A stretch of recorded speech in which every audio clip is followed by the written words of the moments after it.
हरिओम। कैसे हैं आप लोग? आई होप आप लोग अच्छे होंगे, स्वस्थ मस्त होंगे। मैं भी बहुत अच्छी हूँ, लेकिन मौसम का नहीं कुछ कह सकते। इतना खराब मौसम कहिए या अच्छा कहिए, इतना पानी भर गया है हम लोग की सड़कों में कि हम लोग दूध लेने नहीं जा सकते हैं। इतना इतना पानी भरा हुआ है। कितने बार मैंने बच्चों को भेजा लेकिन दूध नहीं मिला।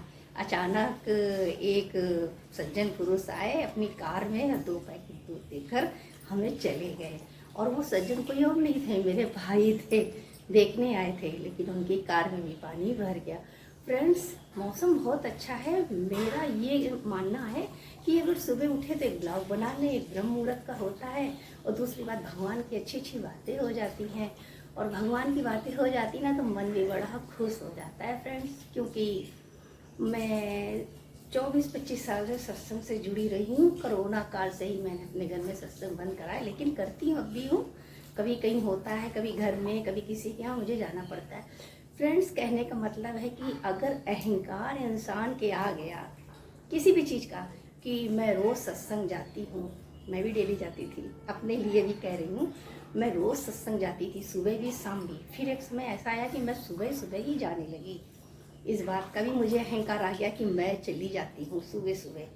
भगवान ने ऐसा किया मेरे साथ कि मैं सुबह वाला भी छूट गया मेरा सत्संग। मैं मतलब इतनी दूर नहीं जा सकती थी। यही शरीर था कि अकेले हरिद्वार तक हो आता था। अब यही शरीर है कि घर पे ही बैठकर भगवान का ध्यान करते हैं और हरिओम की ध्वनि लगाते हैं। क्योंकि इनके कारण ही मेरे प्राण चल रहे हैं। क्योंकि कोरोना काल में जब मेरा सत्संग चला गया था, मैंने खुद ही बंद करा था। और इस समय हम करते हैं, कभी कभी सत्संग होता है, वैसे तो डेली होता है आप लोगों के साथ। मैं आपसे डेली मॉर्निंग में मिलती हूँ। तो फ्रेंड्स, फिर मुझे यूट्यूब का सहारा मिला। अब यूट्यूब में कोई किसी के लिए आता है, कोई किसी चीज़ के लिए आता है, लेकिन मेरा तो बहुत अच्छा समय कटा। और फ्रेंड्स, मैं बहुत ही बीमार थी, बहुत ही बीमार थी, तो सत्संग जाके ठीक हुई। अब उसके बाद जब मेरा सत्संग बंद हुआ तो फिर मेरा वही हाल हो गया। जब मैं यूट्यूब में आई तो मैंने नियम से, जैसे सत्संग जाती थी वैसे ही मैंने यूट्यूब को भी माना और उसी हिसाब से मैं चलती रही। आज ऐसा है कि मेरा इतना बड़ा ट्यूमर, इतना बड़ा यहाँ था, अब वो मेरे नीचे इतना बड़ा आ गया है। तो फ्रेंड्स, भगवान की शक्ति तो है ही। भले हम उनके दर तक नहीं जा सकते शरीर के कारण, लेकिन शक्ति है। वो पावर भी आ चुका है कि मैं दौड़ के जाऊं और जाऊंगी भी। ये भगवान ने मानव शरीर इसलिए नहीं दिया है कि मैं धरती पे खाऊं पीऊं, भोग करूं, संभोग करूं, बच्चे पैदा करूं, बच्चों के मोह में जुड़ जाऊं। नहीं फ्रेंड, ये काम तो जानवर भी करते। बगल में सुअर रहते हैं, कुत्ते हैं, आप सड़क में देखो सुअर हैं, बहुत सारे लोग हैं। संभोग करने के लिए तो दुनिया पड़ी है। तो कुछ लोगों को, चुनिंदा लोगों को भगवान चुनता है कि खाने पीने ऐश करने से कुछ नहीं जाएगा। कहते ना कि अच्छे अच्छे छड़ के तिजोरियां इतो टूट गए, कुछ भी तो नाल ना गया, तो नीवा होके चल बन गया। ये सर हमें झुकाना है। रावण को भी अहंकार हुआ, एक समय रावण इतना धार्मिक प्रवृत्ति का था, इतना पूजा पाठ वाला था, उसके जैसा उस जमाने में, क्या इस जमाने में, ना कभी कोई था ना कभी होगा। उनकी इतनी तपस्या में बल था, इतना बल था कि उन्होंने हिमालय पर्वत, पहाड़, वो कुछ भी उठा लेते थे और उन्होंने उठाया भी। इतना उनके अंदर पावर था, बल था। किसका था? भगवान की शक्ति का था, भगवान की शक्ति का बल था। उन्होंने उठाया और एक समय ऐसा आया कि उनको अहंकार हो गया। सीता जी भी ले आए, मंदोदरी की भी बात नहीं मानी, सारी वानर सेना ने उन पर आक्रमण भी कर दिया। यहाँ तक कि वो एक वानर का पैर नहीं हिला पाए। वो क्या, उनकी सभा में जितने लोग बैठे थे, एक से एक धुरंधर थे, किसी ने उनका पैर हिला नहीं पाया था। तो कहते हैं जब अहंकार आता है, तो हमारे अंदर से एक एक करके सारी शक्तियां निकल जाती हैं।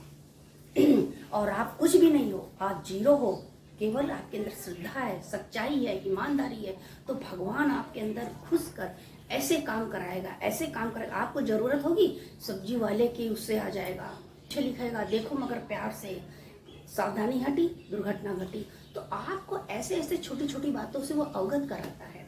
लेकिन हम लोग मूर्ख हैं, मूर्ख है। तभी गुरुजी कहते ना तू मूर्ख है, लोभी है, फंस जाता है जाल में, जैसे मकड़ी फंस जाती है। मकड़ी जब जाल में फंस जाती है ना, बनाती भी खुद है। जैसे हम लोग अपना संसार बनाते हैं, बच्चों को पैदा करते हैं, पालते पोसते हैं, बड़ा होके हमारा सहारा बनेगा। हमारा सहारा थोड़ी ना बनता है, और ये हम जानते भी हैं। वो सहारा किसी और का बनता है, हमारा नहीं बनता है। हमारी तरफ तो देखेगा भी नहीं। अगर आ भी जाएगा तो उसकी बोटी नोच खाएगी पता चलते ही। तो कह रहे थे कि मैं तो भूल ही गई मैं क्या बोल रही थी। तो कहते हैं कि अहंकार किसी भी चीज का हो ले डूबता है, और आपके अंदर इतनी सी भी शक्ति है। कहते हैं ना डूबते को तिनके का सहारा, तिनके का सहारा। तो तिनके से वो पार हो जाएगा। और हम लोग अहंकार करेंगे तो कहाँ पार होंगे, कैसे पार होंगे। मैं बहुत बड़ी यूट्यूबर हो गई, तुमको भी छोड़ दिया, तुमको भी छोड़ दिया, तुमको भी छोड़ दिया, बात को समझा ही नहीं। तो छोड़ने से थोड़ी ना कोई काम बनता है। तुम छोड़ दो इंसानों, लेकिन वो भगवान बैठा है, सबको पार लगाएगा। क्योंकि नैया हमारी भगवान के सहारे चल रही है, इंसान के सहारे नहीं चल रहा है। इंसान के सहारे नहीं चल रही। इंसान तो है माटी की मूठ। मैंने किया, मैंने किया, मैंने किया, कर क्या लिया तूने, अपनी सांसें रोक ली, नहीं रोक पाया ना। सांसों का क्या भरोसा, रुक जाए कब कहाँ पर, ले जाओ नाम ऐसा हो, नाम हो इस जहाँ पे। सांसों का कोई भरोसा नहीं है, इसलिए इसी समय भगवान का नाम लीजिए और आगे बढ़िए। भगवान में इतनी शक्ति कि आपके सारे काम होंगे। आप रावण से ही मान लगाइए, उसने भगवान की भी बात नहीं मानी, श्री राम जी, लक्ष्मण, सभी की बात उसने, किसी ने अपने भाई की नहीं मानी। तो जब अहंकार सर पे चढ़कर बोलता है ना, किसी की बात नहीं मानता है। आपने ये गाना सुना होगा, तेरे इश्क की दीवानगी सिर चढ़ चढ़ कर बोले, क्या हुआ डिंग डांग डिंग बोले। तो ये जब इश्क का भूत चढ़ता है ना, बस वैसे ही होता है। मैं किसी की नहीं सुनूंगा, मुझे सुनना ही नहीं है। ऐसे ही जब अहंकार आता तो आदमी किसी की नहीं सुनता है। अगर लक्ष्मी सबके हाथ में होती तो एक मजदूर के हाथ में भी लक्ष्मी होती, कहीं ना जाती। वो मजदूर भी बढ़िया सा आलीशान मकान बना के रहता, अपने बच्चों को वो आंगनबाड़ी ना भेजता, बढ़िया स्कूल में पढ़ाता, बैग लेके जाता, और बाद में बड़े होकर बोलता ये तो सभी माँ बाप करते हैं, है ना। तो ये बात तो बात की है। तो वो आलीशान घर में रहता। तो लक्ष्मी बड़ी चंचल होती है, सबके हाथ में नहीं होती है। अगर लक्ष्मी पहलवान के पास होती तो पहलवानी करने ना जाता, माना लड़ाई ना करने जाता, तो अपने बच्चों को अच्छे संस्कार देता, बढ़िया बनाता, उसको बल देता, बुद्धि देता, योग्यता देता, वो आगे बढ़ता। लेकिन वो तो अपनी पहलवानी में जुटा रहा, सारी जिंदगी पहलवानी करता रहा, डम्बल उठाता रहा, बैट खेलता रहा, ये सब करता रहा। तो लक्ष्मी हर किसी के पास नहीं टिकती है, ना होती है। नहीं तो कोई मजदूर ना होता, कोई पहलवान ना होता, कोई नौकर ना होता, कोई राजा ना होता, कोई रंक ना होता। सभी राजा होते तो देश कैसे चलता। जनता का भी होना जरूरी है ना। सारे नेता हो जाएं और जनता ना हो तो नेता क्या करेगा, ढपली बजाएगा ना। अच्छी संतान पुण्य कर्मों से मिलती है और वो भगवान देता है, वो हमारे हाथ में नहीं है। तो आप सुखों की कामना ही ना करें।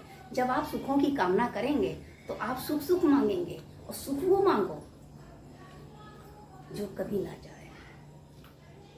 कहते हैं हरि भगत भी पागल देखे, गोविंद के मत वाले, पिए पिलाए प्रेम का प्याला, बैठे जगत विसारे, ये जग दीवानों की बस्ती, सोचा देख विचार, देखा पागल सब संसार।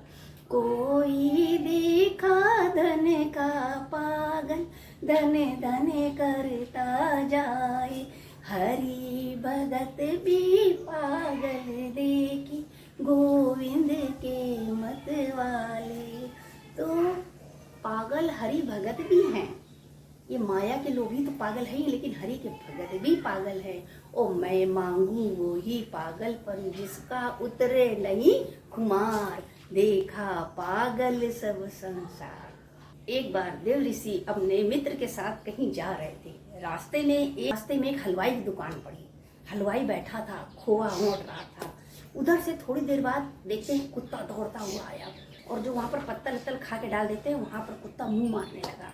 मालिक ने देखा, उठाया डंडा, उसके सर पे दे मारा और की करते भाग गया, वो चला गया। तो देव ऋषि को हंसी आ गई। तो उनके मित्र ने कहा, आपने हंसा क्यों? उसको तो मारा, तुमने क्यों हंसा? तो जब मुझे ये हंसी आ गई, ये कुत्ता है ना, ये उस जन्म में बहुत बड़ा कंजूस था। ये दुकान उसी की है और ये बेटा भी उसी का है। ये अपने बेटे को भी ठीक से खाने पीने को नहीं देता था। हर चीज में वो ताला लगा के रखता था, हर चीज में ताला लगा के रखता था। आज उसका ही बेटा उसको मार के भगा रहा है। तो जो आप करोगे वही आपको मिलेगा। आप सोचो कि बाहर से आपको या ऊपर वाला कोई अलग से दे रहा, ना, कर्म आपने किए हैं तो फल भी आपको मिलेगा, भोगना पड़ेगा। चाहे हंस के काटो और चाहे रो के काटो, कटना तो पड़ेगा ही। ये हैं शुभ अशुभ कर्मों का फल तुमको जरूर मिलेगा। इसके लिए तुम्हें चाहे जीवन में कितनी भारी यात्रा करनी पड़े, और जब तक आपके कर्म पूरे नहीं होंगे आपको यात्रा करनी ही पड़ेगी। इसलिए खुशी खुशी अच्छे कर्म करो। देखिए, इंसान तो क्या, जानवर भी। अभी मैंने 4 दिन पहले एक ब्लॉग डाला था, उसमें मैंने बताया था कि एक सांप जुगनू के पीछे दौड़ रहा था। जुगनू पूछ रहा, मेरे पीछे क्यों दौड़ रहे हो? मैंने तुम्हारा क्या बिगाड़ा है? बोला, कुछ नहीं बिगाड़ा, तो मेरे पीछे क्यों दौड़ रहे हो? क्या मैं तुम्हारा ग्रास हूँ, तुम मुझे खाना चाहते हो? बोला, नहीं। तो बोला, दौड़ क्यों रहे हो? तो सांप ने पता क्या बोला, तुम्हारी चमक मुझसे देखी नहीं जा रही है। सांप को बड़ा आश्चर्य हुआ, मैंने इसका कोई बिगाड़ा भी नहीं, कुछ भी नहीं किया, इसको मेरी चमक नहीं देखी जा रही है। तो फ्रेंड्स, आपको आगे बढ़ता देख के, आपको अच्छा पहनता उड़ता देख के लोगों की नज़र लग ही जाती है, और जलन ईर्ष्या की वजह से वो लोग भी आगे नहीं बढ़ पाते हैं। इंसान तो क्या, जानवर के ही भी यही हाल है। तो क्योंकि ये कलयुग है, कलयुग ये कहता है तू आज कर, मैं कल करूँगा, मैं पीछे खड़ा हूँ। तो ये कहानी है कलयुग की। तो फ्रेंड्स, अभी भी मान जाएं, अभी भी समय है। कहते ना, अभी भी समय है, प्रभु को रिझा ले, चरण थाम इन्हीं के तू भाग्य जगा ले। इनकी दया की सीमा नहीं है, रास्ता उजागर भी धीमा नहीं है। तो इसलिए एक अर्जी लगाओ, भगवान हमसे जो भी गलती हुई हो क्षमा करो। तो फ्रेंड्स, आपको ये ब्लॉग कैसा लगा आप लोग ज़रूर बताइएगा। मैं मोटिवेशनल स्टार आपसे नेक्स्ट ब्लॉग वीडियो में मिलती हूँ। तब तक के लिए सभी फ्रेंड को हरि ओम।